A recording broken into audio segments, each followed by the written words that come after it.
عبداللہ بن عمر رضی اللہ عنہما سے روایت ہے کہ نبی اکرم صلی اللہ علیہ وسلم نے فرمایا، نماز بغیر وضو کے قبول نہیں کی جاتی اور نہ صدقہ حرام مال سے قبول کیا جاتا ہے۔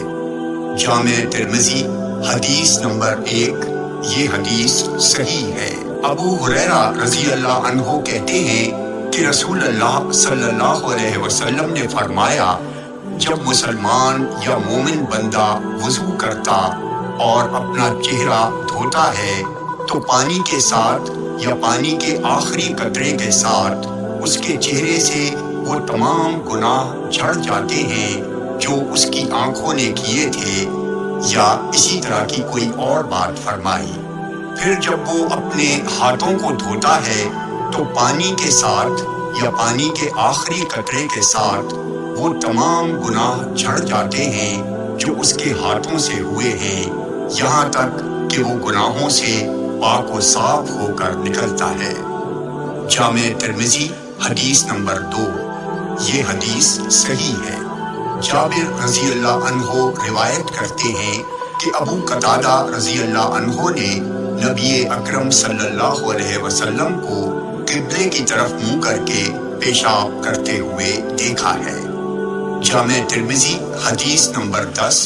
یہ حدیث ضعیف الاسناد ہے۔ جامع ترمذی حدیث نمبر 10۔ یہ حدیث ضعیف ہے۔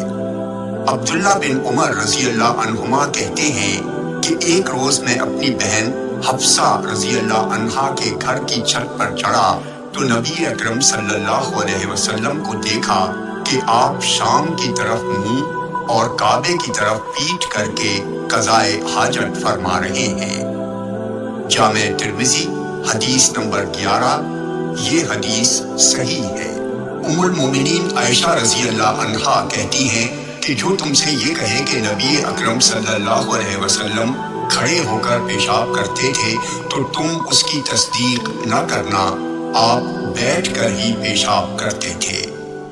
جامع ترمذی حدیث نمبر 12۔ یہ حدیث صحیح ہے۔ حذیفہ بن یمان رضی اللہ عنہ کہتے ہیں کہ نبی اکرم صلی اللہ علیہ وسلم کا گزر ایک قوم کے کوڑے کرکٹ کے ڈھیر پر سے ہوا تو آپ نے اس پر کھڑے ہو کر پیشاب کیا۔ میں آپ کے لیے وضو کا پانی لایا، اسے رکھ کر میں پیچھے ہٹنے لگا تو آپ نے مجھے اشارے سے بلایا، میں آ کر آپ کی ایڑیوں کے پاس کھڑا ہو گیا۔ آپ نے وضو کیا اور اپنے موزوں پر مسح کیا۔ جامع ترمذی حدیث نمبر 13۔ یہ حدیث صحیح ہے۔